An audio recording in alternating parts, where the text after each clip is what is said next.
in terms of our oil purchases, we don't send people out there saying, go buy Russian oil. We send people out there saying, go buy oil. Now, you buy the best oil you can in the market. So I don't think I would attach a political messaging to that. West seems to be quite vociferous in trying to curtail funding for the war in Ukraine, whereas by purchasing this oil for national interest, India is being asked, are you funding this war? So, look, I mean, I don't want to sound argumentative, but then tell me if buying Russian gas is not funding the war? I mean, why is it's only Indian money and oil coming to India which funds, but it's not gas coming to Europe which funds? I mean, look, somewhere, I mean, let's be a little even-handed out here. Countries in Europe and the West and the United States are so concerned. Why don't they allow Iranian oil to come into the market? Why don't they allow Venezuelan oil to come into the market?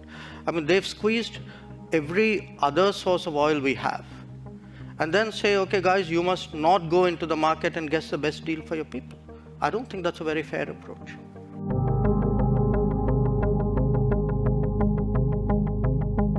With India counting on global support for in its struggle with China, its issues with China, how do you think you'll be trusted by others after that? Why do you think anyone will help Delhi after you didn't help others over Ukraine?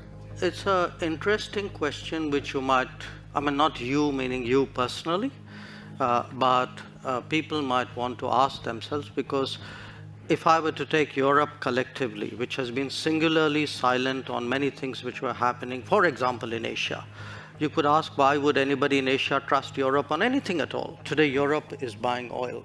Europe is buying gas. I just read the new package of sanctions. Now, the package is designed in a way in which consideration has been given to the welfare of the population. So, you know, pipelines have a certain carve-out. And timelines have been given. It's not like tomorrow morning everything's going to be cut off. So people need to understand, if you can be considerate of yourself, surely you can be considerate of other people. So if a Europe says, look, we have to manage it in a way in which its impact on my economy is not traumatic, that freedom or that choice should exist for other people as well. Europe has to grow out of the mindset that Europe's problems are the world's problems, but the world's problems are not Europe's problems. That if it is you, it's yours. If it is me, it's ours. The linkage today which is being made, you know, a linkage between China and India and what's happening in Ukraine. So come on, guys. I mean, China and India happened way before anything happened in Ukraine. We have a difficult relationship with China. We're perfectly capable of managing it. It's if I get global understanding and support, obviously it is of help to me. But this idea that I do a transaction, that I come in one conflict because it will help me in conflict too, that's not how the world works. So a lot of our problems in China have nothing to do with Ukraine, have nothing to do with Russia. They predate it.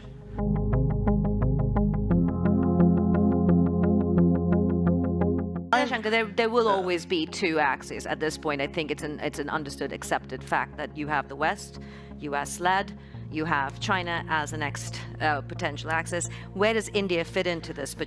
Are you planning to not pick a side? No, I'm sorry. That is exactly where I disagree with you. This is the construct you are trying to impose on me, and I don't accept it. I mean, I don't think it's necessary for me to join this axis or not, and if I'm not joining this, I must be with the other one. I don't accept that. I mean, I think I'm 1/5 of the world's population. I am today the 5th or 6th largest economy in the world. I mean, forget the history, civilization bit, everybody knows that. But I think I'm entitled to have my own side. I'm entitled to weigh my own interests, make my own choices. And my choices will not be cynical and transactional, but they will be a balance of my values and my interests. There is no country in the world which disregards its interests.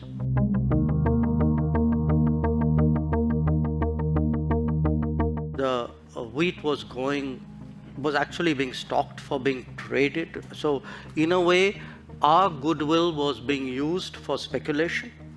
So we had to do something to stop that, because it was also impacting us at home. Our prices were going up.